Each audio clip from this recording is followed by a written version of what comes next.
Bonjour, bonjour. On parle cogitation et je vous ai promis de vous faire un témoignage de mon expérience personnelle. C'est ce que je vais faire maintenant. Donc je suis quelqu'un qui a eu énormément cogité, qui était complètement piégé dans ses pensées, qui était complètement piégé dans sa capacité à évoluer. Et j'en étais arrivé au point où, face à une situation, avant d'oser faire quelque chose face à cette situation, d'oser agir, rentrer dedans ou autre, j'avais besoin, viscéral, d'analyser ça sous toutes les coutures.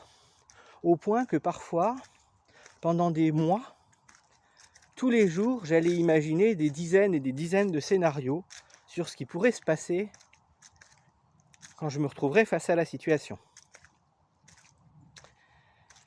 J'en ai peut-être déjà parlé, en tout cas pour les autres, je vous le donne en mille. À chaque fois, mais vraiment à chaque fois que je me retrouvais vraiment dans la situation, la seule chose qui arrivait, c'est le scénario auquel je n'avais pas pensé. Et donc j'avais tourné en rond, j'étais resté dans ma roue de hamster, à me créer toutes les peurs possibles et envisageables sur mon environnement et sur l'événement en question, pour au final me retrouver à devoir gérer le truc comme je pouvais, parce que ça c'est pas prévu comme ça. Alors que j'étais sûr de moi, j'avais tout prévu. Et ça, quand j'en discute avec d'autres personnes qui fonctionnent de la même manière, ils le valident tous. En tout cas pour le moment, j'ai personne qui m'a dit que ça marchait pas comme ça pour lui. Donc j'en étais venu à un point où quand j'ai pris conscience de ça, je dis maintenant il faut que je sorte de ce truc là, je peux pas rester là-dedans. Je peux pas continuer à tourner en rond et à stagner. Et surtout à me faire du mal, à souffrir en imaginant 1001 scénarios qui de toute façon n'arriveront pas. Là, j'ai entendu parler de la méditation, enfin vraiment un petit peu correctement, parce que je comprenais jamais le principe de méditation avant. Et encore à ce moment-là, c'était pas très clair, puisqu'on m'avait expliqué que c'était faire taire ses pensées. Faire taire ses pensées, ouais, j'en rêvais, mais quelle idée! Donc je me suis mis à la méditation sous cette forme-là, c'est-à-dire telle qu'on me l'avait appris à ce moment, faire taire ses pensées. Ça m'a pris quelques mois à pratiquer la méditation, enfin à peu près un quart d'heure tous les jours. Et à chaque fois, c'était très très difficile. J'avais même tenté la méditation zazen, qui est particulièrement douloureuse. En fait, ouais, on fait taire les pensées, mais parce qu'on est concentré sur sa douleur. Donc personnellement, moi, c'était pas du tout mon truc. Et un jour, j'ai réussi. Et là, ça m'a terrifié. Parce qu'un jour, j'étais tellement bien dans ma méditation qu'effectivement, pouf, mon cerveau, mes pensées se sont arrêtées. Et je me suis retrouvé face au vide. Et ça, quand on a passé plus de 30 ans, plus de 35 ans, presque 40 ans de sa vie, à penser tout le temps, c'est terrifiant. J'ai été pris d'une panique phénoménale qui m'a fait sortir de la méditation et qui a fait que je n'ai plus refait de méditation. Ça aurait pu s'arrêter là, sauf que bien entendu, ne faisant jamais les choses comme les autres et cherchant toujours la petite bête, mon cerveau il m'a poussé le vice encore plus loin. C'est que pendant 3 semaines, je ne me rendais compte d'aucune pensée. J'avais beau chercher, observer, analyser ce qui se passait dans ma tête, il n'y avait que du vide. Et là, ça m'a plus que terrifié. Je pourrais même pas vous dire ce que j'ai fait une espèce de crise de panique, un truc comme ça. Et là, d'un seul coup, toutes les pensées sont revenues. Et j'étais reparti comme en 14, comme on dit. Tout ce chemin pour revenir au point de départ. Et il m'a fallu quelques semaines encore pour me rendre compte que c'était complètement con d'avoir paniqué puisque j'avais eu ce que je voulais. Sauf que comme je connaissais pas ça, ben, mon ego m'a fait vraiment très peur pour que je revienne à quelque chose qui pour lui était confortable, de cogiter. Là que j'ai commencé à chercher d'autres solutions. C'est à peu près à cette période que j'ai commencé le tai chi. Et que par la suite j'ai découvert le qigong, que j'ai commencé à sentir certains traumas se réveiller et à être obligé de bosser dessus pour pouvoir aller mieux.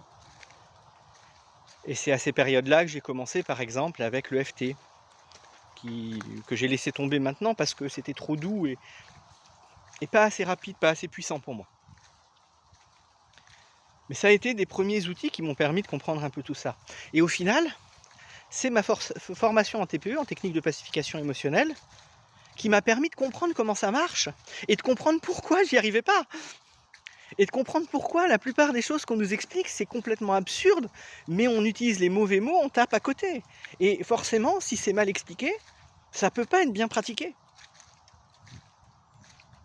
Maintenant que je sais comment fonctionne le cheminement des pensées et des croyances, j'ai plein d'outils qui me permettent, soit si la pensée elle est juste parasite, de la laisser passer sans m'y accrocher, sans lutter contre, soit de l'observer parce qu'elle devient récurrente et problématique, et de remonter à la croyance d'origine pour pouvoir bosser sur cette croyance et changer ça dans ma vie. Puisque si ça me gêne, c'est que ça ne me convient plus. Et donc il est temps d'en changer. Pour moi, ça a été un extrêmement long cheminement puisque j'ai fait ça seul jusqu'à cette formation où vraiment, vraiment là j'ai eu plein de choses et que ça a débloqué des trucs très très rapidement.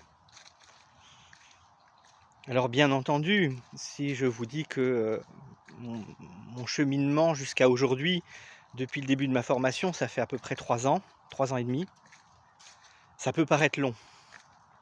Mais en réalité, le plus gros des changements a eu lieu au début. Et il y a eu 2-3 périodes où pendant l'espace d'1 ou 2 ou 3 mois, il y a eu beaucoup de boulot sur moi parce que là, il y a une problématique qui ressortait et qu'il était temps d'aller voir plus loin et de régler ça. Donc le tout ça mis bout à bout, au grand maximum, ça a pris 1 an. J'ai 49 ans. Ouais, c'est ça. Eh bien, 1 an sur 49 ans de souffrance, c'est que dalle. Et j'irai même plus loin, c'est qu'avec tout ce que j'ai pu apprendre maintenant, et tous les outils que j'ai maintenant à ma disposition,